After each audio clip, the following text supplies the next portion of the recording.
मनुष्य केवल 5 महाभूत नहीं, 5 पदार्थ नहीं, 5 ज्ञानेंद्रियां, 5 कर्मेंद्रियां तथा 3 गुण, ऐसी 23 वस्तुओं का मेल भी नहीं।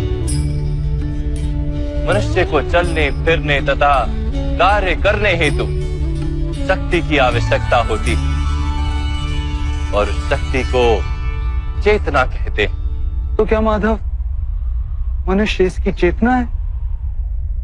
नहीं पार्थ, मनुष्य की चेतना के साथ उन 23 वस्तुओं के मेल का नाम प्रकृति है। 24 वस्तुओं से बने मनुष्य नामक यंत्र में वास करता है पुरुष, अर्थात परमात्मा का अंश। उसे आत्मा कहा गया है। जब प्रकृति और पुरुष का मेल होता है, अर्थात जब परमात्मा का अंश आत्मा बनकर देह में वास करता है, तब मनुष्य जीवित होता है। यह आत्मा क्या है माधव, और इसे जानने का क्या उपाय है? मनुष्य जैसे रथ का उपयोग करता है, वैसे ही आत्मा शरीर नाम के इस यंत्र का उपयोग करती है। शरीर के माध्यम से शरीर के सुख दुख का उपभोग करती है, किंतु आत्मा शरीर नहीं पार्थ। शरीर का नाश किया जा सकता है, किंतु आत्मा का नाश नहीं किया जा सकता। नैनं छिन्दन्ति शस्त्राणि नैनं दहति पावका, न चैनं क्लेदयन्त्यापो न शोष्यति मारुतः। आत्मा ना शस्त्रों से छेदी जा सकती है और ना ही अग्नि से जलाई जा सकती है। ना जल उसे निर्बल कर सकता है और ना ही पवन उसे सुखा सकती है। आत्मा शरीर में रहते हुए भी अमर है। न हन्यते हन्यमाने शरीरे। पार्थ, शरीर की हत्या की जा सकती है, किंतु आत्मा की हत्या नहीं की जा सकती। आत्मा तो सर्वव्यापी है, अचल है, स्थिर है, सनातन है। पुराना वस्त्र त्याग कर जैसे मनुष्य नया वस्त्र धारण करता है, वैसे ही आत्मा पुराना शरीर छोड़कर बार बार नया शरीर धारण करती है। परंतु माधव, मैं तो जगत का अनुभव अपने शरीर के माध्यम से ही करता हूं। स्वयं को देह न जानकर मैं आत्मा कैसे जान सकता हूं? स्वयं को आत्मा के रूप में जानना असंभव भी नहीं पार्थ। अंध भी जीते हैं, गूंगे भी जीते हैं, जिनके पास हाथ पैर नहीं होते वो भी जीते हैं। स्पष्ट कि शरीर मनुष्य नहीं, जिसकी चेतना चली जाती है, जिसे मूर्छा आ जाती है, वो भी जीवित रहता है। इसलिए स्पष्ट है कि मनुष्य का चेतन तत्व वो भी शरीर नहीं। इसी प्रकार जो व्यक्ति अपने भीतर खोज करता है, मैं इंद्रियां नहीं, शरीर नहीं, भावनाएं नहीं, विचार नहीं, ज्ञान भी मैं नहीं, जो ये समझता जाता है, वो अंत में स्वयं को आत्मा के रूप में जान ही लेता है।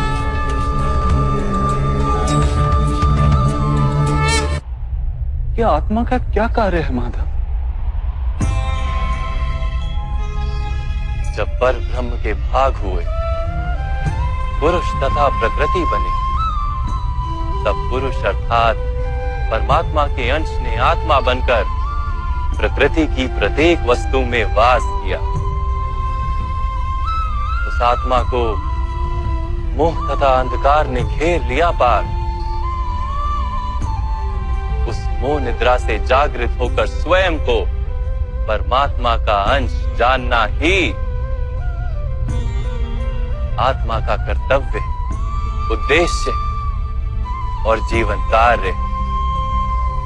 परंतु माधव, यदि हर आत्मा परमात्मा का अंश है, तो क्या उन्नति और अवगति स्वयं परमात्मा कर रहे? जिस प्रकार कीचड़ में पड़ा रत्न चमकता नहीं, वैसे ही प्रकृति के 24 पदार्थों से घिरी आत्मा को विस्मरण हो जाता है कि वो परमात्मा का अंश है। अधिकतर आत्माएं अपनी देह को ही सब कुछ मानती हैं, स्वयं देह से भिन्न है ये जान ही नहीं पाती। शरीर को जो सुख दुख स्वाद गंध आदि का अनुभव होता है उसे अपना अनुभव मान लेती है और बदलाव का प्रयास ही नहीं करती।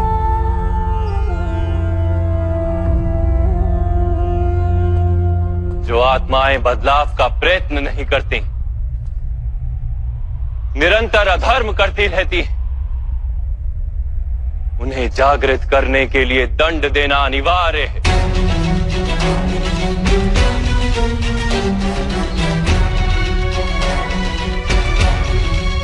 तुम भी ये जान लो पार्थ कि तुम शरीर नहीं, केवल एक आत्मा। इस रणभूमि में दिखाई देने वाला प्रत्येक योद्धा वो नहीं जो तुम उन्हें मानते हो। कुछ समय के लिए इन सब ने शरीर में वास किया, इनके शरीर मरेंगे किंतु ये सब अमर, वो पुनः नया शरीर धारण करेंगे जब तक स्वयं को शुद्धात्मा के रूप में जान नहीं लेंगे, जब तक अधर्म का त्याग करके धर्म में दृढ़ नहीं होंगे, तब तक ये जन्म लेते और मरते रहेंगे। यही ब्रह्म विद्या का प्रथम पाठ है पार्थ। जो जन्मा है वो अवश्य मरेगा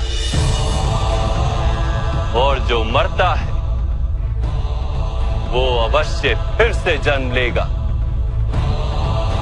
इस महाज्ञान को सांख्य योग कहते हैं।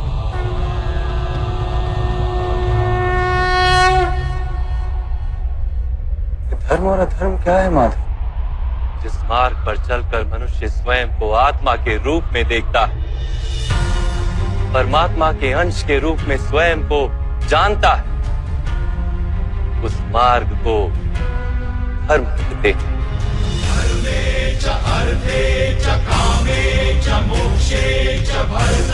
जब मनुष्य स्वयं को परमात्मा के अंश के रूप में जान लेता है, तब उसे ये अनुभूति होती है कि ये सृष्टि ही परमात्मा है और ये परमात्मा ही सृष्टि है।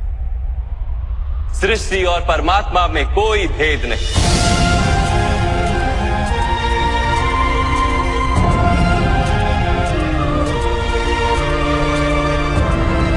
जो मनुष्य ये जान लेता है वो दूसरे मनुष्यों और प्राणियों की ओर निर्दयी और कठोर नहीं होता। वो ये जानता है कि जीव कटने से पीड़ा केवल जीव को नहीं होती, उसकी अनुभूति समग्र शरीर को होती है। वैसे एक मनुष्य को पीड़ा होती है तो समग्र संसार उस पीड़ा का अनुभव करता है। जब तक संसार में एक मनुष्य भी पीड़ित है, तब तक वास्तव में किसी का भी सुख संपूर्ण नहीं। जानने पर मनुष्य का मन करुणा से भर जाए, उसे धर्म कहते हैं।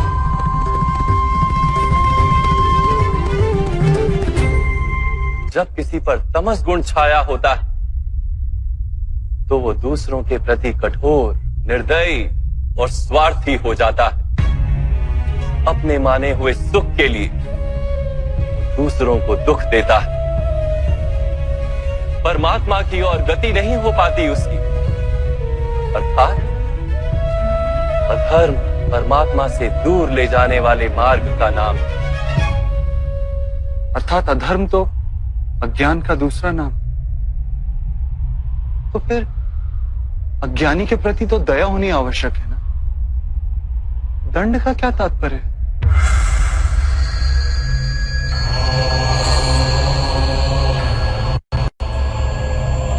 अज्ञान यानी जब ज्ञान का मूल्य जानने को सजना, ज्ञान पर दृष्टि डालने को भी सजना, तब दंड ही दया है।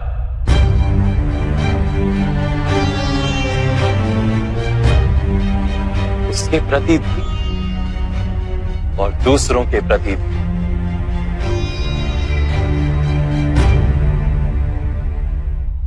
सृष्टि की गति सदा ही परमात्मा की ओर हो, यह अनिवार्य है। किंतु कभी कभी ऐसी स्थिति उत्पन्न हो जाती है कि अज्ञान, मोह और अधर्म बढ़ जाता है। संसार से धर्म लुप्त हो जाने का भय उत्पन्न हो जाता है। संसार से जब धर्म लुप्त हो जाता है, करुणा भी नष्ट हो जाती है और सत्य भी नष्ट हो जाता है।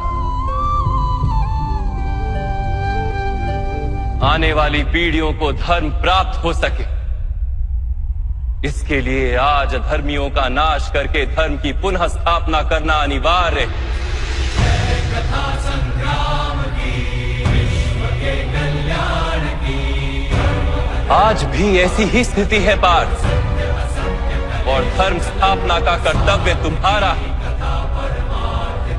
इसलिए निर्बलता का त्याग करो और इस युद्ध के लिए सज हो जाओ, और इस युद्ध के लिए सज हो जाओ, युद्ध के लिए सज हो जाओ।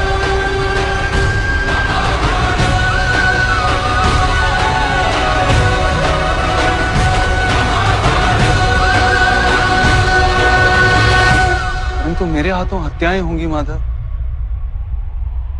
मेरे कारण किसी के प्राण जाएंगे तो मेरे अंतर की करुणा का नाश नहीं हो जाएगा? और यदि धर्म का आधार करुणा है तो क्या मेरी आत्मा धर्मी नहीं हो जाएगी?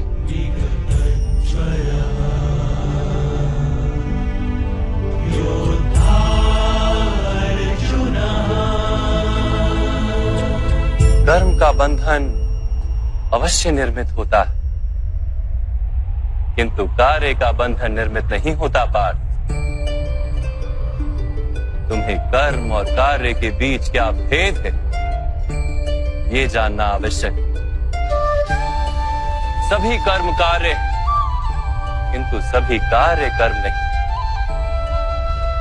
कर्म उस कार्य को कहते हैं जिसके साथ फल की आशा जुड़ी। मनुष्य जब भी सुख की, संपत्ति, प्रशंसा की आशा रखकर कोई कार्य करता है तो वो उस कार्य के फल से बंध जाता है। जब किसी कर्म को फल की आशा से किया जाए तो उसे सकाम कर्म योग कहते हैं, और जब किसी कर्म को बिना किसी फल की आशा से किया जाए तो उसे निष्काम कर्म योग कहते हैं। इसी कारण से उसे बार बार जन्म लेना पड़ता है। वास्तव में मनुष्य को कोई कर्म नहीं बांधता, कर्म से जुड़ी आशाएं उसे बांधती।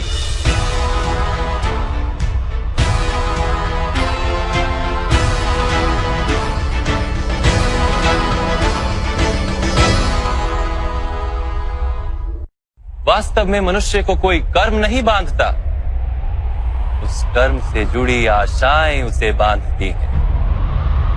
वो कैसे माधव? यदि इस युद्ध में तुम्हें विजय होने की आशा है तो पराजित होने पर तुम्हें भीषण दुख होगा, और वो दुख तुमसे कोई अन्य कार्य करवाएगा जिसके लिए तुम्हें दूसरा जन्म लेना पड़ेगा। और यदि तुम विजयी हुए तो तुम्हारा अहंकार बढ़ेगा, और वो अहंकार तुम्हें विश्व विजय के लिए प्रेरित करेगा, तुमसे हत्याएं करवाएगा और उसका पाप तुम्हें बांधेगा। विचार करो, यदि तुम्हें इस युद्ध में ना विजय का मोह और ना पराजय का भय, तो इस युद्ध के अंत में तुम्हें सुख प्राप्त होगा या दुख प्राप्त होगा? ना सुख माधव, ना ही दुख। अर्थात तुम्हारा सुख, दुख, हताशा, निराशा, अहंकार युद्ध के कारण नहीं है। युद्ध के साथ तुमने जो आशाएं बांधी हुई हैं, उसके कारण है। क्या ये सत्य नहीं है पार्थ?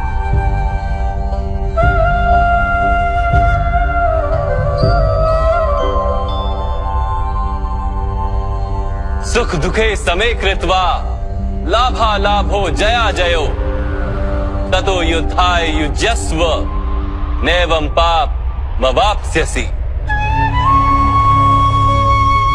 अर्थात सुख दुख को समान मानकर लाभ हानि जय पराजय का विचार किए बिना यदि तुम युद्ध करोगे कौन्तेय, तो तुम पाप के भागी नहीं बनोगे।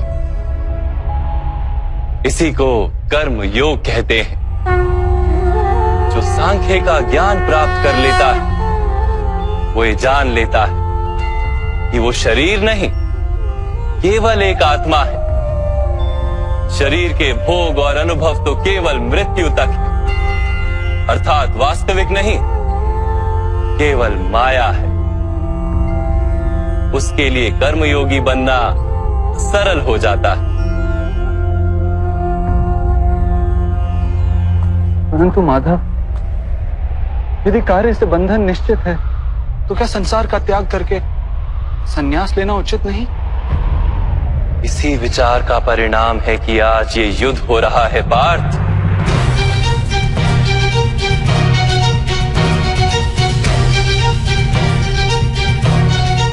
विचार करो, जब सत्व गुण से भरे धर्म को जानने वाले लोग कर्मों का त्याग करते हैं, तब अधर्म से भरे लोग भी संसार को चलाते हैं।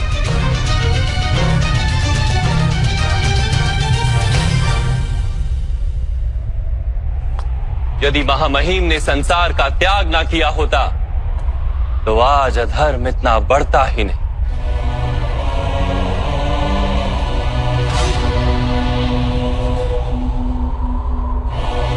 और तुम्हारे पिता ने यदि संन्यास ना लिया होता तो आज भ्राता युधिष्ठिर सुख से राज कर रहे होते।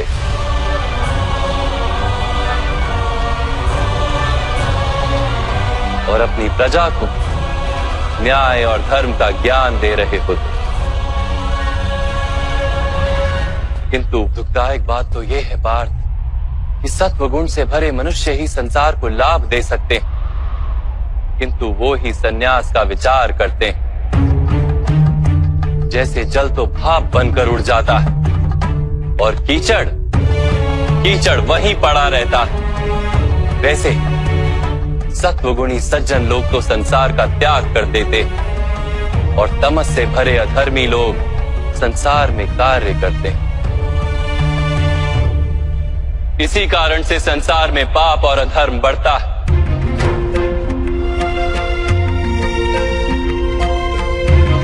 किंतु कर्मयोग इस विचित्र स्थिति से सारे संसार का रक्षण करता है। कर्मयोगी फल की आशा का त्याग करता है, किंतु कर्मों का त्याग नहीं करता। वो इसी संसार में रहता है, सन्यासी की भांति सारे कार्य करता है, किंतु उनमें लिप्त नहीं होता। कर्मयोगी अपनी संतानों से, स्वजनों से, अपनी प्रजा से कोई अपेक्षा या आशा नहीं रखता। स्वयं उसे संन्यास का लाभ होता है, किंतु समाज को संसारी की भांति लाभ देता। मनुष्य अपनी संतानों के सुख के लिए श्रम करता है माधव। अपनी संतान से सुख की अपेक्षा कैसे न रखे? मनुष्य अपनी संतानों के लिए जो भी करता है वो व्यापार है या प्रेम पार्थ? प्रेम माधव। तो फिर अपने कार्यों के प्रति फल की इच्छा क्यों पार्थ? भविष्य का लाभ तो व्यापार में देखा जाता है, प्रेम में नहीं। जो मनुष्य अपनी संतानों का चरित्र निर्माण उचित रूप से करता है, संतानों को प्रेम और धर्म के संस्कार देता है, उसकी संतानें भी मनुष्य को प्रेम और सुरक्षा अवश्य देती। संतानों के कर्म स्वजनों के व्यवहार उनके कर्म है पार्थ। और जब उनके कर्मों पर हमारा कोई अधिकार नहीं होता तो उनसे आशाएं और अपेक्षाएं रखने का क्या प्रयोजन। यदि गहन विचार करोगे पार्थ तो शीघ्र ही ये जान लोगे कि जीवन में ऐसा कोई कार्य नहीं है जिसके साथ आशाएं और अपेक्षाएं जोड़ना अनिवार्य हो। जब सृष्टि ही परमात्मा है और मनुष्य स्वयं परमात्मा का अंश है तो सारे कार्य परमात्मा ही करते हैं। मनुष्य स्वयं कुछ नहीं करता। यही कर्मयोग का मूल सिद्धांत है पार्थ।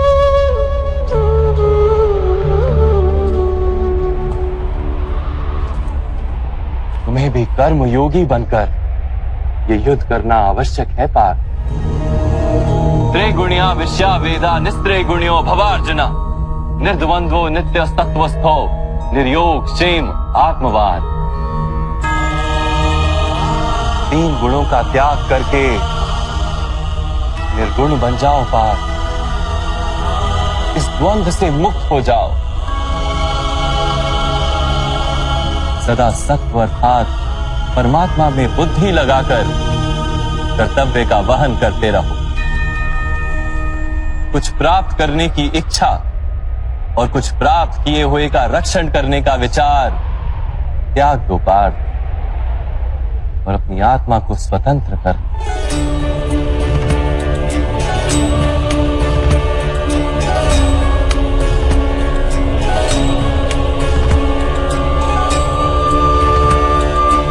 स्मरण रहे पार्थ, कर्मण्यवाधिकारस्ते मां फलेषु कदाचन मां कर्म फल हेतुर्भू माते संगोस्त्व कर्मणि। तुम्हारा अधिकार तो केवल कर्म करने का है, फल तो ईश्वर के हाथ में। इसलिए ना कर्म से भागना उचित है और ना ही कर्म के फल की आशा रखना उचित है।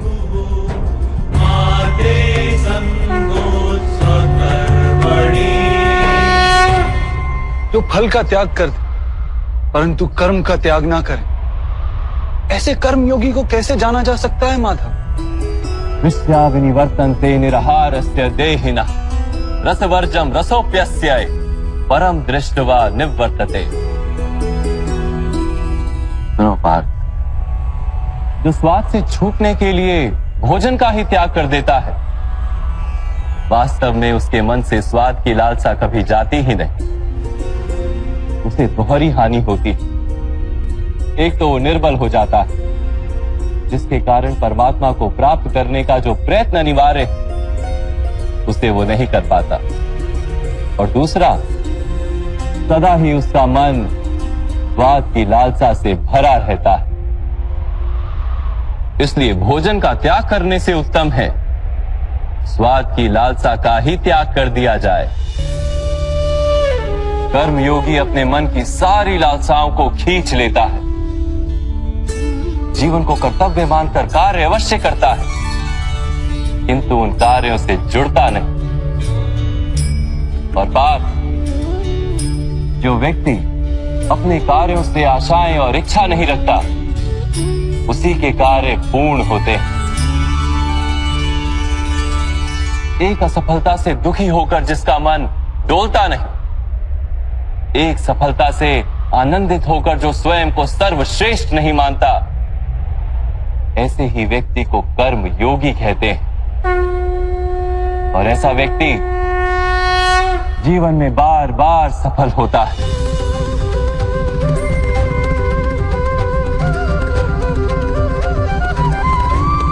ध्यायतो विषयान पुंसः संगस्तेषु पजायते संगात संजायते कामा कामात् क्रोधो भिजायते क्रोधात् भवति सम्मोहः सम्मोहात् स्मृति विभ्रमः स्मृति भ्रंशात् बुद्धिनाशो बुद्धिनाशात् प्रणश्यति।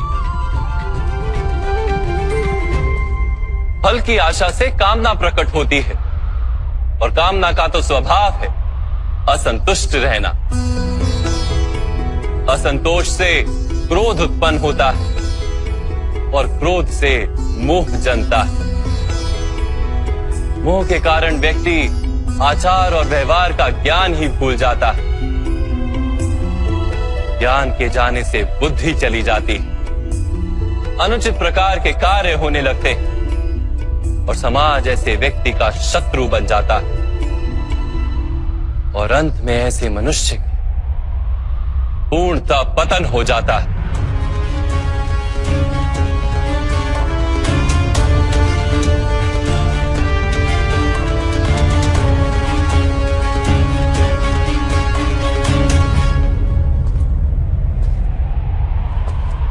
जैसे भ्राता दुर्योधन, उनके सेनापति महामहिम उनके ही शत्रु हैं और तुम्हें विजय का आशीर्वाद दिया।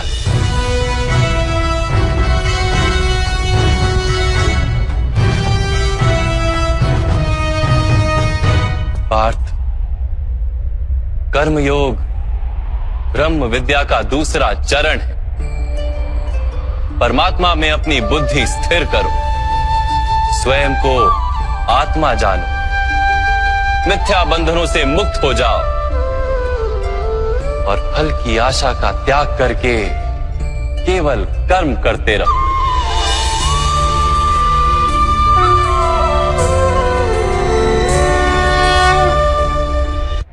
अपनी बुद्धि को परमात्मा में स्थिर करके कर्म योगी बनने का क्या मार्ग है माता? पार्थ, सांख्य योग के कारण मनुष्य परमात्मा का निरंतर स्मरण करता रहता है। परमात्मा का स्मरण करने से मनुष्य के हृदय में समर्पण का भाव उत्पन्न होता है और उस भाव को भक्ति कहते हैं। भक्ति से मनुष्य को सत्य असत्य का ज्ञान प्राप्त होता है। उस ज्ञान से उसे परमात्मा के दर्शन होते हैं और जिसे परमात्मा के दर्शन हो जाते हैं वही वास्तव में कर्मयोगी बन जाता है और जन्मों के फेरों से छूटकर मोक्ष को प्राप्त कर लेता है। सभी आत्माओं का अंतिम लक्ष्य वही है और धर्म का अंतिम चरण भी वही। किंतु मैं परमात्मा के दर्शन के बिना समर्पण किस प्रकार कर सकता हूं माता? परमात्मा के दर्शन करने हेतु अपनी आंखों पर बंधे लालसा, अहंकार, क्रोध और पूर्वाग्रह की पट्टियों को उतारना होता है। अंधेरे कक्ष में बैठा मनुष्य यदि कहे कि उसे सूर्य के दर्शन करने, तो उससे क्या कहोगे? यही कहोगे ना कि कक्ष से बाहर आ जाए और आकाश के नीचे खड़ा हो जाए। सूर्य तो सदैव उपस्थित है। वैसे ही पार ये सृष्टि ही परमात्मा है, परमात्मा ही सब कुछ है। परमात्मा के सिवा कुछ भी नहीं। जो अपनी आत्मा के दर्शन कर लेता है वो परमात्मा के दर्शन कर लेता है। जैसे नमक के एक कण का स्वाद समग्र सागर के स्वाद से भिन्न नहीं होता, वैसे अपनी आत्मा के दर्शन परमात्मा के दर्शन से भिन्न नहीं होते।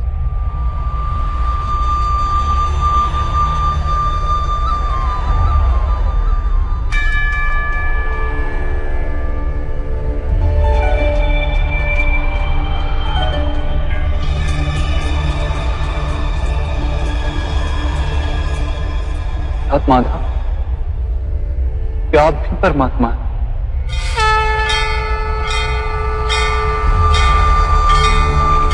हाँ पार्थ, मैं परमात्मा हूं।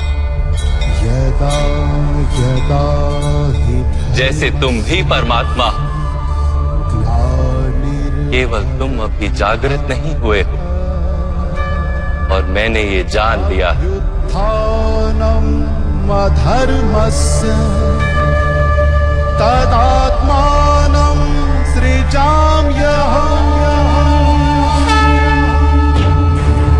माधव, आपके प्रति समर्पण ईश्वर के प्रति समर्पण क्यों नहीं है? अवश्य, मेरे प्रति समर्पण ही परमात्मा के प्रति समर्पण। सर्वधर्मान् परित्यज्य मामेक शरणं व्रज।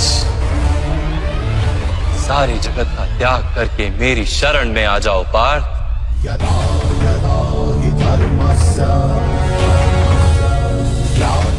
मैं ही संसार हूं, मैं संसार का प्रत्येक कण हूं। मैं ही सूर्य हूं और मैं ही चंद्र हूं। मैं ही नक्षत्र हूं और मैं ही सभी ग्रह हूं। मैं सूर्य से भी अधिक पुरातन हूं और किसी वृक्ष पर खिली कली से भी नया हूं। मैं ही सारे मनुष्य हूं।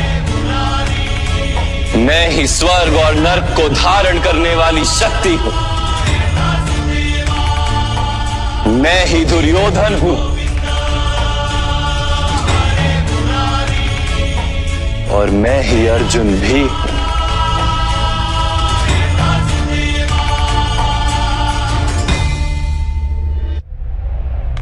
वो कैसे संभव है माधव? आपका जन्म तो बहुतों ने अपने जीवन काल में देखा है। आपकी माता अभी भी जीवित हैं, जिनके गर्भ से आपने जन्म लिया। आप पुरातन और अविनाशी कैसे हो सकते हैं? तुम शरीर देख रहे और मैं आत्मा की बात कर रहा हूं। मेरे अनेक जन्म हुए हैं पार्थ। मैंने अनेकों अवतार धारण किए हैं। कई शरीर बने हैं मेरे और इसी मिट्टी में मिले।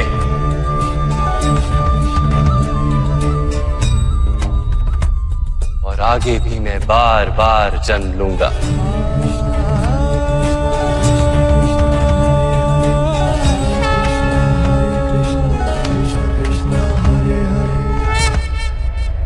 यदा यदा हि धर्मस्य ग्लानिर्भवति भारत अभ्युत्थानम् अधर्मस्य तदात्मानं सृजाम्यहम्। परित्राणाय साधूनां विनाशाय च दुष्कृतां धर्म संस्थापनार्थाय संभवामि युगे युगे।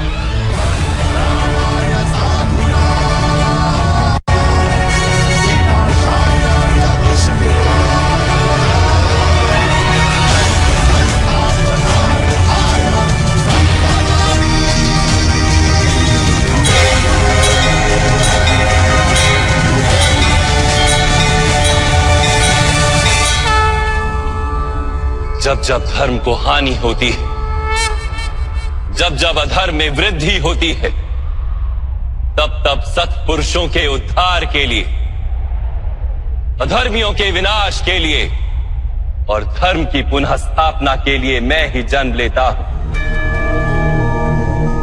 ये प्रत्येक युग में होता आया है और आगे भी ऐसा ही होगा। मैं ही अविनाशी परमात्मा हूं। मैं ही मत्स्य भी था और मैं ही वामन अवतार भी। मैं ही परशुराम हूं और मैं ही रामचंद्र भी था।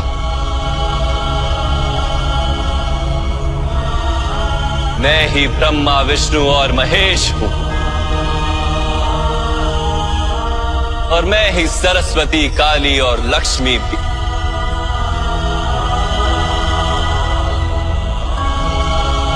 मैं ना पुरुष हूं, ना स्त्री हूं और ना ही नपुंसक।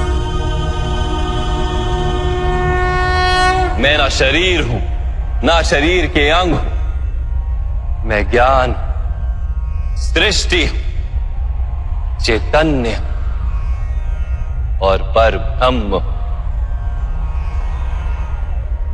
मैं सब कुछ हूं और मैं कुछ भी नहीं।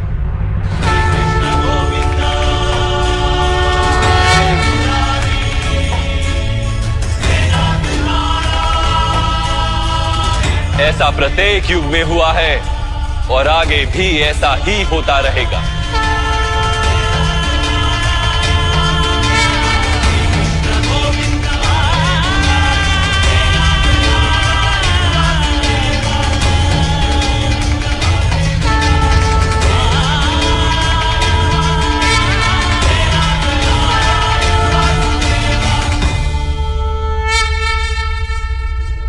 मैं कुछ भी नहीं हूं और मैं सब कुछ। ऐसा प्रत्येक युग में हुआ है और आगे भी ऐसा ही होता रहेगा।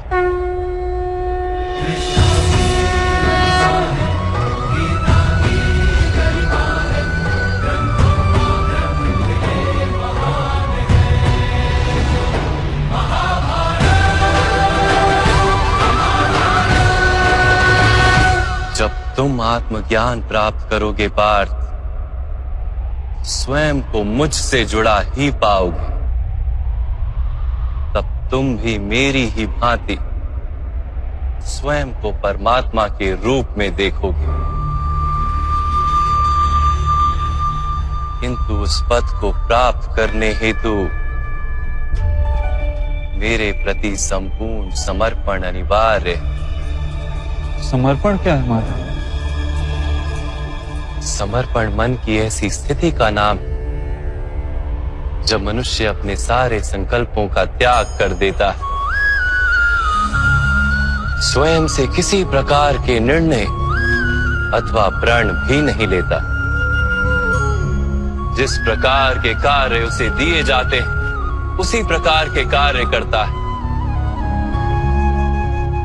वास्तव में समर्पण का अर्थ होता है अपने आप, अपने मन को, बुद्धि को, ज्ञान को, इच्छा को, आशा को, अपनी भावनाओं को, अपना सब कुछ किसी को अर्पण कर देना। और ऐसे समर्पण को भक्ति कहते हैं।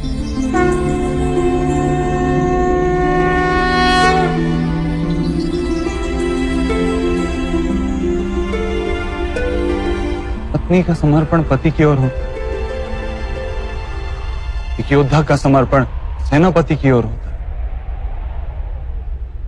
एक शिष्य के हृदय में गुरु भक्ति होती है। क्या ये सारी भक्तियां एक समान? क्या सबको ईश्वर की प्राप्ति होती है? नहीं पार्थ,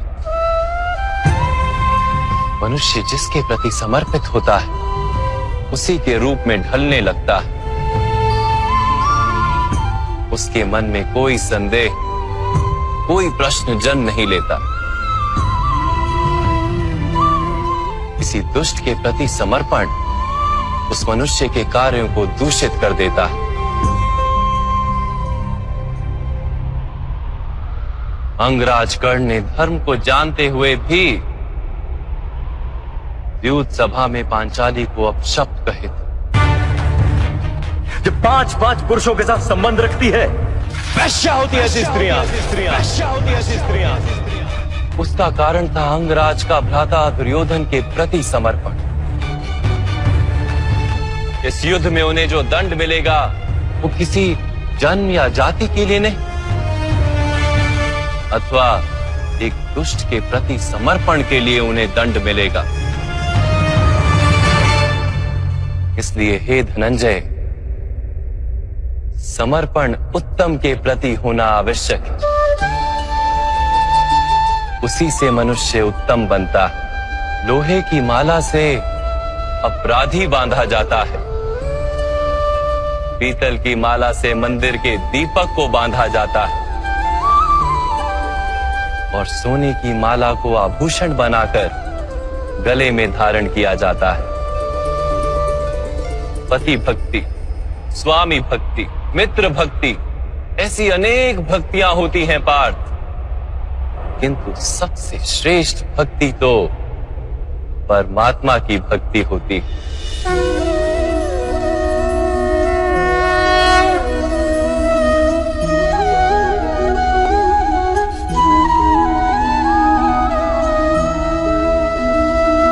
किंतु परमात्मा की भक्ति का सांख्य अथवा कर्म योग से क्या संबंध? सांख्य योग के कारण मनुष्य स्वयं को आत्मा के रूप में जानता है। कर्म योग से वो जीवन के बंधनों से छूट जाता है और भक्ति के कारण मनुष्य को परमात्मा के वास्तविक रूप का ज्ञान होता है। परमात्मा के ज्ञान से मनुष्य जन्म मरण के फेरों से छूटकर सच्चिदानंद स्वरूप को प्राप्त कर लेता है। परमात्मा में समाकर स्वयं परमात्मा हो जाता है। जैसे जल की छोटी सी बूंद जब सागर में मिलती है तो स्वयं सागर बन जाती। अर्थात इस शरीर का कोई महत्व ही नहीं है माधव। अवश्य महत्व है पार्थ। शरीर के माध्यम से ही मनुष्य को परमात्मा का साक्षात्कार होता है। मृत्यु और नए जन्म के बीच के समय में आत्मा के ज्ञान में वृद्धि नहीं हो पाती। इस जन्म में प्राप्त अनुभव, ज्ञान, विचार और अभ्यास को लेकर आत्मा नया शरीर धारण करती है। आत्मा की प्रगति और अधोगति शरीर में रहकर ही संभव है।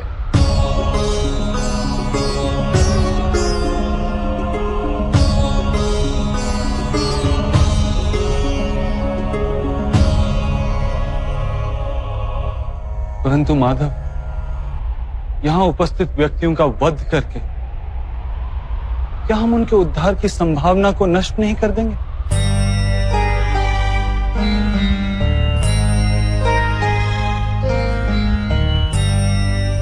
तुम्हारे शत्रु धर्म की मर्यादा को तोड़ चुके हैं पार्थ। अधर्म ही उनका स्वभाव बन गया। उनका उद्धार अब असंभव है।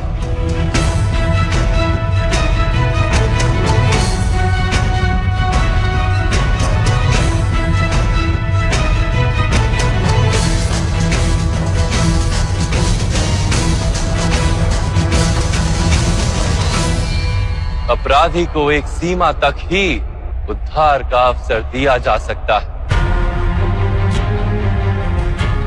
मैंने शिशुपाल के 99 अपराधों को क्षमा किया था, किंतु 100 अपराधों के पश्चात उसे दंड देना आवश्यक था। अपराधी को यदि अपराध करने दिया जाए तो उसका अधिक से अधिक पतन होता है।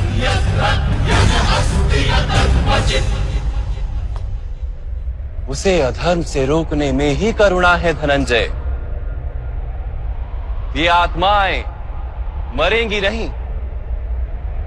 अधर्म से दूषित शरीर का त्याग करके नया शरीर धारण करेंगी और उस शरीर में उनकी प्रगति की संभावना अधिक होगी। इस विचार से यदि तुम युद्ध करोगे तो वो उचित है। मनुष्य का शरीर उसकी संपत्ति भी है और मर्यादा भी। धर्म के मार्ग पर प्रवास करने वाला मनुष्य अपने शरीर को शुद्ध करता है और उसके माध्यम से आत्मा का साक्षात्कार करता है। इसी को क्षेत्र क्षेत्रज्ञ संबंध कहा गया है। मैं इसका तात्पर्य नहीं जान पाया माधव। जब मनुष्य ये जान लेता है कि उसका शरीर एक भूमि का टुकड़ा है, अर्थात क्षेत्र है, और वो उस शरीर में रहने वाला, उस शरीर को समझने वाला अर्थात क्षेत्रज्ञ है, तब वो शरीर के माध्यम से अपनी प्रगति साध पाता है। आत्मा शरीर में रहकर 3 गुणों का समतोलन करती है, तमस को घटाकर सत्व को बढ़ाने का उपाय करती और ईश्वर की भक्ति करके परमात्मा के साथ एक हो जाती।